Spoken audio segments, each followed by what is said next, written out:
Sir அவர் சொன்னதை நீங்க கேட்டீங்களா சார்? நந்தகுமார் சொன்னது. ஆமா, 12% 40% வரை அதிமுகவினுடைய அதிமுக கூட்டணி வாக்கு சதவிகிதத்தை பெறுவதற்கு வாய்ப்பு இருக்குன்னு சொல்லிட்டு எனக்கு ரொம்ப ஆச்சரியமாக இருந்தது. 12 சொன்னாரா 15 சொன்னாரான்ட்டு எனக்கு சரியா. நந்தகுமார் 12 சொன்னீங்களா 15 சொன்னீங்களா? ஏடிஎம் பேக் ஒர்க் போது 12 to 40 சொன்னேன். பட் இது என்னுடைய பர்சனல் பேக் ஒர்க்கிங். புரியுது. நீங்க ஓரளவு மைக்ரோ லெவல்ல நீங்க கவனிக்கிறீங்கிறதுனால தான் அதை நான் குறிப்பிட்ட அவர்கிட்ட கேள்வியா கேட்கிறேன். சார் அதுல இருந்து என்ன தெரியுதுன்னா சார், அவரு அப்படி ஒரு புள்ளியிலிருந்து இந்த புள்ளி வரை இது போகும்னு சொல்வதிலிருந்து எதை அண்டர்ஸ்டாண்ட் பண்ணிக்க முடியுதுன்னா, ஏடிஎம்கேவினுடைய பேஸா இருக்கக்கூடிய ஓட்டு இதுல அடிபட்டிருக்கு அப்படிங்கிறத நந்தகுமார் போன்றவர்கள் இந்த எக்ஸிட் போல் ரிசல்ட் மூலமாக இப்படி நடந்திருப்பதற்கான வாய்ப்பு இருக்கு, அப்படி ஒரு பாதிப்பும் ஏற்பட்டிருக்கலாம் அப்படின்ட்டு சொல்றாங்க. சில கருத்து கணிப்பு ஏடிஎம்கே வெற்றி பெறும் அப்படின்ட்டு வந்திருக்கிறது. நீங்க ரொம்ப நம்பிக்கையோடு இருக்கிறீர்களா சார் புதுக்கோட்டை சீனிவாசன் சார்? இல்ல சார், அதாவது பொதுவா அதிமுகவை பொறுத்தவரையில் கருத்து கணிப்பை முழுமையாக நம்புறதுக்கான சூழல் இல்லை. அதிமுக இருக்கிற எந்த தொண்டனுமே யதார்த்தம் நிஜத்துல என்ன நடக்குது, களத்துல என்ன இருக்குது, மக்களுடைய எண்ணங்கள் என்ன ஓட்டம் எப்படி இருக்குன்னு ஆய்வு செய்து, அதாவது அந்த வெற்றி மக்கள்கிட்ட இருந்து கிடைக்கிற வெற்றி அந்த வெற்றி எப்படி இருக்கும் அப்படிங்கிறத இந்த கருத்து கணிப்பு தீர்மானிக்க முடியாது. நீங்க அதிமுகவுக்கும் சொல்லியிருக்கிறாங்க, திமுகவுக்கும் சொல்லியிருக்கிறாங்க. இந்த கருத்து கணிப்புலயே ஒருமித்த கருத்து இல்ல. அப்ப அதாவது இந்த கருத்து கணிப்புங்கிறத விட நீங்க கடந்த காலங்கள்ல நீங்க பாருங்க, 2016 இதே India Today, Axis My India, News 7 Tamil, GfK Mode, Puthiya Thalaimurai, இதெல்லாம் சொன்னாங்க. என்ன சொன்னாங்க அப்படின்னா, திமுகவுக்கு மிகப்பெரிய ஒரு வெற்றி கிடைக்கும்னு கடந்த தேர்தல்கள்ல இதே கருத்து கணிப்பு எல்லாம் சொன்னாங்க. அந்த கருத்து கணிப்பு 2016 என்னாச்சு? அப்ப இந்த கருத்து கணிப்புகள் அது ஒரு மேலோட்டமா அவங்க சொல்றாங்க. அண்ணன் நந்தகுமாரும் அதை தான் சொல்றாரு.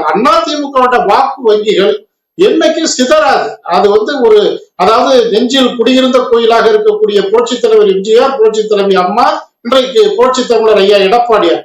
அதிமுக இன்றைக்கு மக்களுக்கான களத்தில் போராடுகின்ற கட்சி. திமுக வேணா வீட்டுக்கு போகணுங்கிற அந்த சிந்தனையில மக்களையும் தயார் செய்து வச்சிருக்கிற கட்சி. அப்ப அதுக்கு நீங்க இதுதான் வரும், இந்த வாக்கு தான் கிடைக்கும் அப்படின்னு தீர்மானிக்க முடியாது. மக்கள் தான் எஜமானர்கள். மக்கள் வாக்களிச்சிருக்கிறாங்க. ஒரு மிகப்பெரிய வெற்றியை அதிமுகவுக்கு கொடுப்பாங்க. அதுல எந்த விதமான மாற்று கருத்தும் இல்லை. அதனால அந்த கருத்து கணிப்புங்கிறது ஒப்பீனியன் அது ஒரு சாம்பிளா தான் பார்க்கலாமே தவிர, இது ஒரு மக்கள் தீர்ப்பு, இதுதான் ஃபைனல் ரிசல்ட்ன்றதெல்லாம் அதிமுக தொண்டன் யாரும் உணர மாட்டாங்க. வெற்றி அதிமுகவுக்கு கிடைக்கணும் உறுதியா நம்புற கட்சி அதிமுக. அதனால நீங்க ஏசி போட்டு சொல்லுங்க சார். என்னன்னா சீனிவாசன் சார், சொல்லுங்க சார். சார் இது இவ்வளவு நாளா தமிழ்நாட்டில் இருக்கக்கூடிய எல்லா ஊடகங்களும் பேசிட்டு இருந்தது. எப்படி பேசிட்டு இருந்தாங்க அப்படின்னா, அதிமுக வரப்போகுதா, திமுக ஆட்சி அமைக்க போகுதா அப்படின்ட்டு பேசி கொண்டு இருந்த அந்த களம் மாறி இருக்கு அப்படிங்கிறத ஏடிஎம்கே அண்டர்ஸ்டாண்ட் பண்ணியிருக்கா சார்? எஸ், அப்ப ஆல் இந்தியா சேட்டலைட் சேனல் 190 சீட்டு கொடுத்திருக்காங்க. டிமோஸ் ப்ராஜெக்ட்னு 133 இருந்து 149 கொடுத்திருக்காங்க. CNN நியூஸ் 18 கொடுத்திருக்காங்க. ஸ்பிக் மீடியான்னு சொல்லிட்டு 124 127 கொடுத்திருக்காங்க. அப்ப இதெல்லாம் அதிமுகவுக்கு சாதகமா தானே இருக்கு. அப்ப வாக்கு சதவீதமோ அல்லது வாக்குகளோ சரிஞ்சிடும் போயிடும்ன்ற அந்த ஆர்வத்திற்கும் ஜோசியத்திற்கும் இங்க என்ன வேலை இருக்குது? புரியுது. போட்டிடுறது களத்துல திமுகவா அதிமுகவா? அப்ப மக்களை களப்பணியில வேலை செஞ்சிருக்கிறோம்.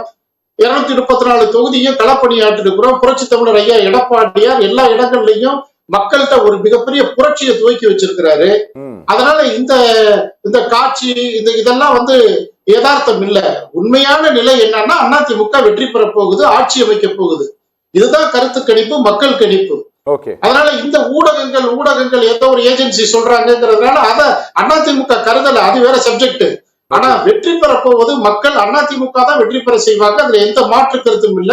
திமுக ரெடி ஆயிட்டாங்க, வீட்டுக்கு போறதுக்கு ரெடி ஆயிட்டாங்க. இதுதான் கலை யதார்த்தம். புதுக்கோட்டை சீனிவாசன் சார். சார் சொல்லுங்க சார். நானே ஏதாவது கேட்கணுமா இல்ல நீங்களே ஏதாவது சொல்றதுக்கு உங்ககிட்ட இருக்கா? சார் அதான் சார், இந்த இன்ஸ்டா, ட்விட்டர், பேஸ்புக் இதெல்லாம் பார்த்துட்டு வெளியில இருந்து, மலேசியால இருந்து, பர்மால இருந்து லைக் எல்லாம் போடுவாங்க. ஒரு புதிய கட்சி, புதிய தலைவர் ஏதேதோ சொல்றாரு, அதெல்லாம் பார்ப்பாங்க.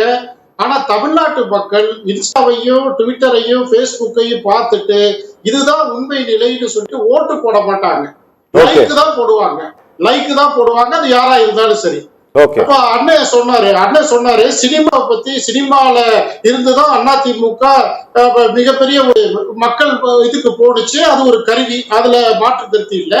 ஆனா அது ஒரு இண்டஸ்ட்ரியல், பல ஆயிரக்கணக்கான தொழிலாளர்கள் வேலை செய்யறாங்க. இருபெரும் தலைவர்கள், புரட்சி தலைவர் எம்ஜிஆர், புரட்சி தலைவர் அம்மா மறைவிற்கு பிறகு பல தேர்தல்களை சந்தித்திருக்கிறது. எதிர்கட்சியா அதிமுக இருக்குது. காரணம் சினிமா இல்ல, கலை யதார்த்தம். ஆனா அண்ணன் உதயநிதி வந்தார்ல, அண்ணன் உதயநிதி அரசியலுக்கு வந்தார்ல, அப்ப இந்த சினிமா கருவியா பயன்படுத்துச்சு. அது அவங்களுக்கு, திமுகவுக்கு. ஆனா சினிமா எல்லாம் பயன்படுத்திட்டு அதிமுகவால திமுக தலைவர்கள் படம் அடைஞ்சிட்டு, அவங்க ஐயா கலைஞரை கேட்டா கலைஞருடைய புத்தகங்களை படிக்க சொல்லுங்க ஐயா தமிழ்மாறன.